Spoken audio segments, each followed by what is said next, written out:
Hello guys, welcome to our channel जहां हम बात करते हैं अपने छोटे से गार्डन के सुंदर से पौधों के बारे में। आज हम बात करेंगे हमारे बालसम प्लांट के बारे में। जैसा कि आप सबको पता है कि मैंने बहुत सारे बालसम के प्लांट्स लगाए हैं जो बहुत ही अच्छे से फ्लावरिंग कर रहे हैं। तो आज हम बात करेंगे कि आप अपने बालसम के प्लांट से बड़े बड़े फूल कैसे ले सकते हैं और कंटिन्यूअस फूल कैसे आ सकते हैं बालसम के प्लांट में। बहुत बार ऐसा होता है कि फूल आते हैं, गिर जाते हैं, फिर आना बंद हो जाते हैं। तो उन्हीं सब के बारे में आज हम बात करेंगे कि हम अपने बालसम के प्लांट से ढेरों फूल कैसे ले सकते हैं। तो अगर आपके लिए वीडियो हेल्पफुल हो तो हमारे चैनल को लाइक शेयर सब्सक्राइब जरूर करें। And thanks for watching. जैसा कि आप सबको पता है कि मैंने बहुत सारे बालसम के प्लांट्स लगाए थे।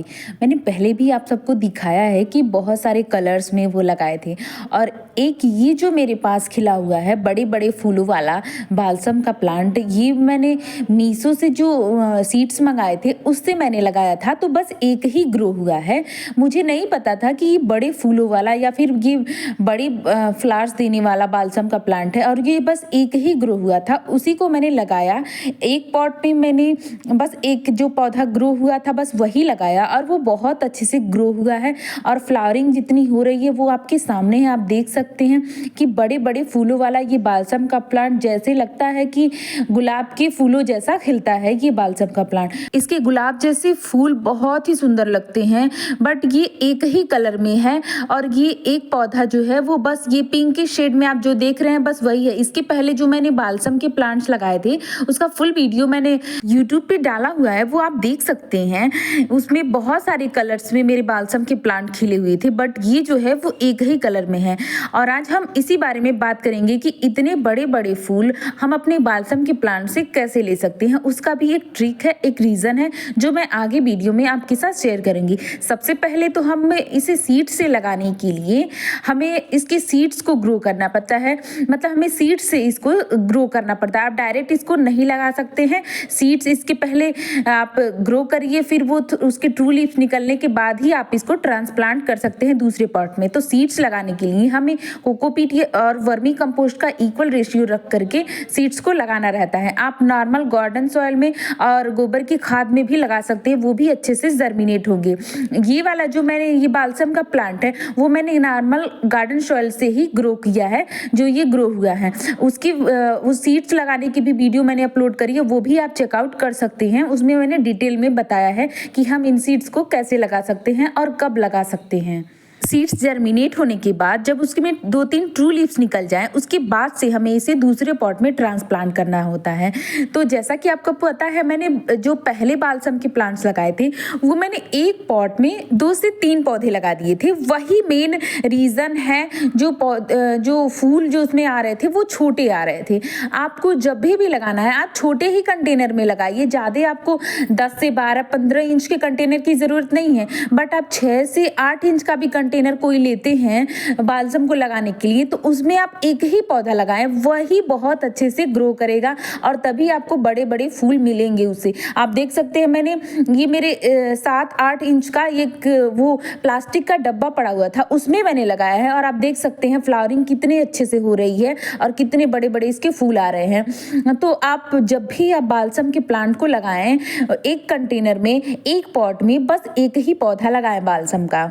अब बात कर लेते हैं कि हमें मिट्टी कैसे इसकी बनानी है। तो मिट्टी इसकी वेल ड्रेनिंग होनी चाहिए, क्योंकि इसमें पानी नहीं रुकना चाहिए। मॉइस्चर इसमें बना कर रखें आप, एकदम मिट्टी को सूखने ना दें, लेकिन पानी भी रुकनी नहीं चाहिए इसमें। इसलिए इसके में ड्रेनेज होल करनी बहुत ज़रूरी है। 3-4 ड्रेनेज होल आप ज़रूर करें अगर प्लास्टिक के आप पॉट्स में लगा रहे हैं तो। और मिट्टी ऐसी बनाएं जो वेल ड्रेनिंग होनी चाहिए, मतलब उसमें पानी ना रुके, ऐसा आप बनाएं। तो उसमें आप 50% गार्डन सॉइल रख सकते हैं और 30% आप रेत यानी बालू की जरूर डालें, तभी मिट्टी जो होगी वो वेल ड्रेनिंग बनेगी।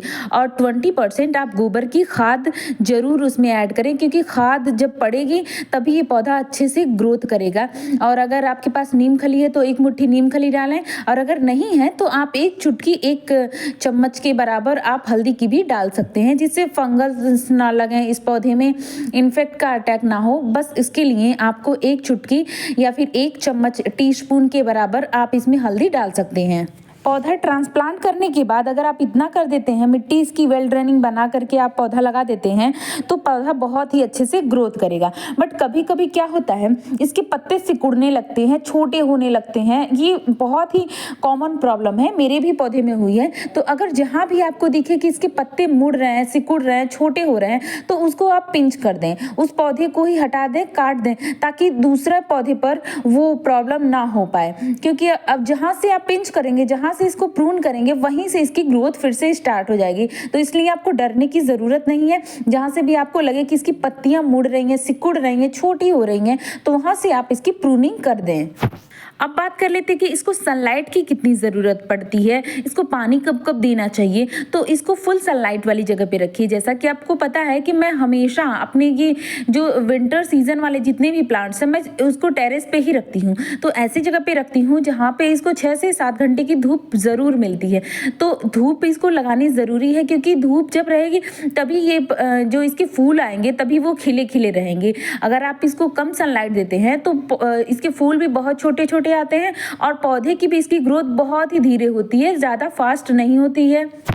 आप बालसम के प्लांट को एक बार लगा करके 3 से 4 बार इसके फूल इस पौधे से ले सकती हैं। तो वो कैसे करेंगे, उसके लिए भी आपको एक चीज़ ध्यान देने की ज़रूरत है। जब आपका पौधा एक बार फ्लावरिंग कर चुका हो, तो उसके जो डेड हेडिंग करनी होती है वो बहुत ज़रूरी होती है। डेड हेडिंग का मतलब क्या होता है, जो सूखे फूल हैं उनको हटाना, जो सूखी पत्तियाँ हैं उनको निकाल करके फेंक देना। मतलब जो फूल हैं, उन सूखे हुए फूलों को हटाने को ही हम डेड हेडिंग कहते हैं। जो सूखे हुए फूल हैं उनको हटाना बहुत ज़रूरी, तभी आप इसकी दूसरे फूल फिर से आप पा सकते हैं। नहीं तो अगर आप उन फूलों को नहीं हटाते हैं, तो वो जो सूखे हुए फूल होते हैं वो बीज लगाने में अपनी सारी एनर्जी वेस्ट कर देते हैं, मतलब लगा देते हैं, तो वो सीड्स बन जाते हैं। और जब सीड्स बनने लगते हैं तब ये पौधा है जो वो फ्लावरिंग करना बंद कर देता है, दोबारा से आपको फ्लावरिंग नहीं मिलेगी।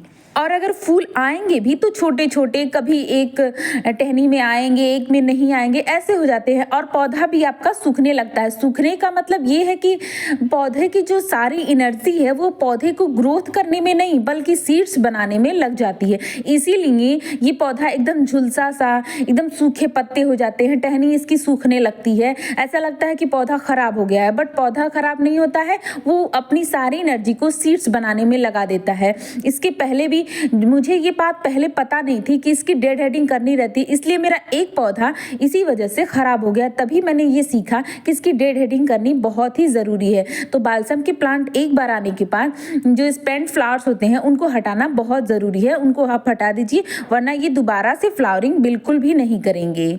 अब बात कर लेते हैं कि इसको फर्टिलाइज़र कब कब देना रहता है। तो मेरी माने, मैं अपने एक्सपीरियंस से आपको बता रही हूँ, मैं इसमें जब से मैंने मिट्टी बना करके मतलब इसको ट्रांसप्लांट किया है, उसके बाद से मैंने कोई भी फर्टिलाइज़र इसमें नहीं दिया। बस टाइम टू टाइम इसको पानी देती रहती हूँ, मतलब इसकी सॉइल को मैं मॉइस्चर बना करके रखती हूँ, इसमें पानी कभी सूखने नहीं देती हूँ। हाँ, आपको 15 दिन पे, 20 दिन पे, जैसे भी आपको टाइम मिले आप इसकी मिट्टी की गुड़ाई ज़रूर कर दें। मिट्टी की गुड़ाई करने से क्या होता है, जो इसकी रूट्स होती हैं उन तक ऑक्सीजन पहुंचता है, जिससे पौधे की ग्रोथ बहुत अच्छी होती है और हमेशा पौधा आपका हरा भरा बना रहेगा। और फर्टिलाइजर की माने तो मैं कुछ भी नहीं देती हूँ। मतलब अभी तक मैंने इतने ज़्यादा फ्लावर्स इसमें आते हैं, मैंने हमेशा आपको दिखाया है कि ये बहुत ही सुंदर, एक ही प्लांट्स जो अभी तक हुआ है वो बहुत ही सुंदर हुआ है। इसके पहले भी मैंने बालसम के बहुत सारे प्लांट्स आपको दिखाए हैं, बट इतनी ज़्यादा मात्रा में वो भी फ्लावरिंग नहीं कर रहे थे जितना ये कर रहा था।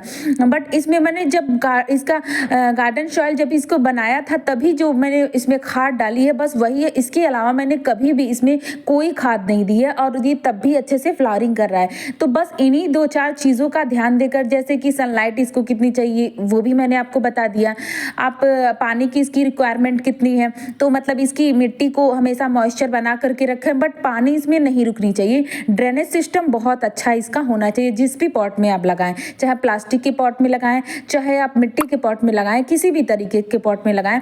ड्रेनेज सिस्टम इसका बहुत ही बढ़िया होना चाहिए, तभी ये पौधा अच्छा चलेगा, वरना इसकी जड़ें गलनी शुरू हो जाएंगी।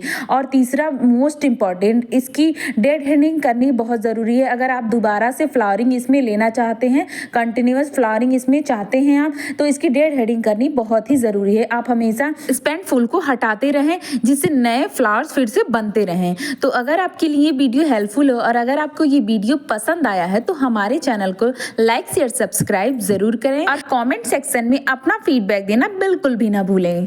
तो इन 2-4 चीज़ों का ध्यान रख करके आप भी अपने गार्डन में बालसम के प्लांट को लगा सकते हैं और अपने गार्डन को रंग बिरंगा और सुंदर बना सकते हैं।